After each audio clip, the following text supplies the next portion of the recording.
So we're, I know we already pushed past the time. I think, do we have time? Sorry. Oh no, it's a good thing. I think we have time for a couple questions, so I'm going to arbitrarily pick them. Please don't be mad at me.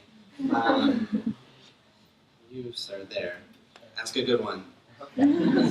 So in Steven Universe, I noticed that there are a lot of little scenes and little references to like other works. So I was wondering what kind of like other cartoons have influenced the way a lot of visual elements in the show are presented. Yeah. The sort of references we have to other media.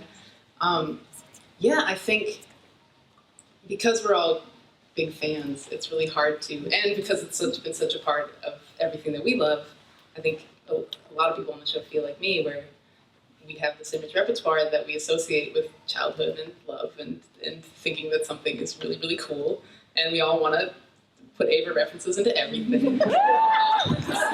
So we do. For this scene, actually, it's cool that you have this up because we were, I think sort of like the Cinderella thing, we were all thinking about Sleeping Beauty, and we really wanted to call to sort of just this dream of love that's sort of obscured and close but far away, and you don't really know how to recognize it yet, but you do. I think the show is a pastiche of a lot of different ideas, so I try not to shy away from like letting it be that pastiche. Ian Jones-Cordy, who ran the show with me for a long time, really believes in this idea of kind of using ideas, like a lot of people would want to avoid things that are in other things, because he wanted something totally original, but he had this philosophy of using things that people recognize as stepping stones, as building blocks, so that you have a foundation that you recognize and then can stand on top of that and move to a new idea. I think that that's really exciting.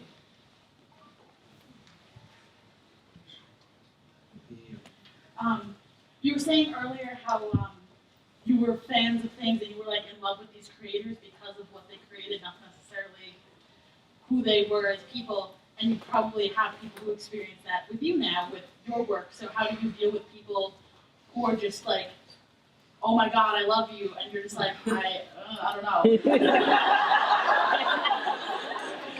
I mean, that's the thing. I appreciate it very much because I totally understand. I really think it's great that I shared an image repertoire with people, and it makes me want, especially like when people come to me and they say, I want to do this and I want to make comics, it makes me like really yearn to see that person's work, because I want the image repertoire to go both ways. I don't want this to be a stranger that's scaring me. I want to know what they think. I want to know what they're interested in. So that's, I relate to it a lot. Someone with glasses in the back there, yes, please. Glasses. Sorry. So you talked about the past, you talked about the present, you just got renewed for a whole bunch of seasons. How do you actually prepare for future? Because there's always going to be future projects. How do you prepare for long-term career, long-term goals, long-term projects after Steven, even though, we all want Steven to be there forever? Oh yeah, how do I plan for what I'll do after Steven / my career / the future? I think about it. I'm so entrenched in Steven right now. It's very hard to think about that. And I'm trying to sort of bring my head up out of the water, write poems and do drawings and things that are something else, just so I can still feel like I am a person that has any sort of life, creative. I mean, I have so much. This is why it gets so muddy for me, because I'm like, this everything feels so personal, creative to me. I just feel like I'm just spitting out kind of everything I have, but I know, I think, I'm hoping that I'll be very quick on my feet, that when the time comes up, I will have something else I can pull out. I really want to do more Pug. I really miss working on Pug. I miss the Blouse because he was a really fun character to write. He's like, if Pearl wasn't a liar. He's sweet and innocent, but he's just as like neurotic, and I miss writing for him. Whoa. Oh.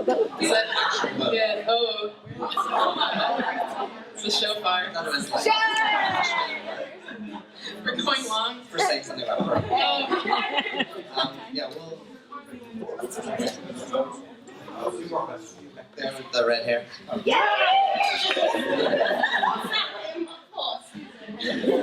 Hi. I actually went to SBA for 2 years. Unfortunately, I had to stop, but that's not gonna, stop me from what I'm doing. Yeah. So, I'm sorry, I'm so nervous. You have any advice for? I'm sorry. Yeah. Comics. I'm a cartoonist. So. Yes. Draw comics, make comics, write comics, and every time you write and make a new comic, try to make it a new thing you want to learn. I mean, I really got, when Steven did Nightmare in Birdland, that was like an epiphany for me. That was like, oh, you just pick something you want to be able to do, make a comic about it, and do it. And comics were so helpful to me for doing what I'm doing now. I say comics and films, but I feel like comics most of all. For free. Yeah. No one can stop you from making that. Also, probably no one will be interested either, but no one can stop you. People were amazingly not interested in my comics. I think it was funny. Like Ian, people were very interested in his comic, and he had this whole experience of sort of having fans and knowing that. And I was like, I was just terrible at promoting myself and my work, and I didn't want to because I wasn't sure if it was even good yet. So it's just like, use them as tools for practice. Try to make them the best thing they could be. And once you finish a page, just like go to the next page and make that page better. And then when you finish that issue, just start the next book and be like, that's going to look better. Oh, and don't get stuck deciding like it looks like this, so I have to keep it consistently looking like this. The second there's some aspect of it that it's just like, why was I drawing blank like that? Just stop drawing it like that and start drawing it like something else and let it be weird. Because it's better to let it get better. And when I look at stuff that is like, hey, I figured out my thing and I'm just going to do that thing over and over and over again, it just like bores the hell out of me. But when I see a thing that's like somebody that's really looking for something, like, and the first page doesn't look like the third page, doesn't look like the 30th page, because it's like they're working through what they think is good. That's so exciting to me. I want to see stuff change. I want to do that with it's interesting because I'm trying to do that with the show, which is like this very huge project with a ton of people working on it, but I want to be better as a storyteller, and I wanted to let the characters look different when we decided to draw them differently. If we figured out a way that they could be better, that's part of why I like that when they die, they come back looking different. I wanted to build in a safety net, so it's like as soon as we figured out something that was tough to draw, like, oh, just kill him. Bring him back. I was just gonna say for the person who asked. So I met Rebecca because we traded zines like many years ago. I met Jillian Tamaki because we traded zines. So come by my table, zines and not jeans. That'd be weird. But I was gonna say for the person who asked, come by our table and trade zines with us, please. I will trade zines with you if you come and bring a mini of comics. We have time for one more question. Yeah. So there are a lot of popular shows now, like Rick and Morty and Gravity Falls. I was wondering if at any point you were wondering if you could, or if you want to, or would be able to make it work, like Gravity Falls or Rick and Morty or all those other shows. Make it work. Like a crossover, like Oh. if you want to, or could you make it work? Like, are there any shows about? I certainly. About grandpa, so. It would take a real miracle to cross over with the Disney show that ended. But I mean, of course, I love to. I mean, I love them as people, and I think they're totally incredible. Those shows are incredible people are working on them. I'm just in awe. I think technically, I can't at all. But I love those shows. I love.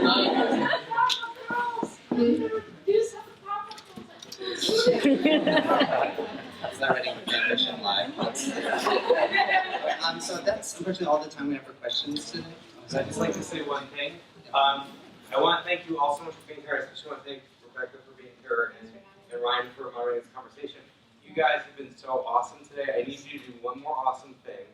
After we thank Rebecca for being here today, which we're going to do in a second, I just need everyone to just kind of chill out because Rebecca needs to get over to the MoCCa space. She will be signing stuff at the Forbidden Planet booth. Okay? So if everyone could just stay in place until we're done. Because that way, they're going to be able to get over to Forbidden Planet ahead of you to set up, and then she'll be there signing some stuff, and you can have something going inside. So stay still for a moment, but before we end, can everyone help me and join me in thanking Rebecca for her time? Thank you, Rebecca.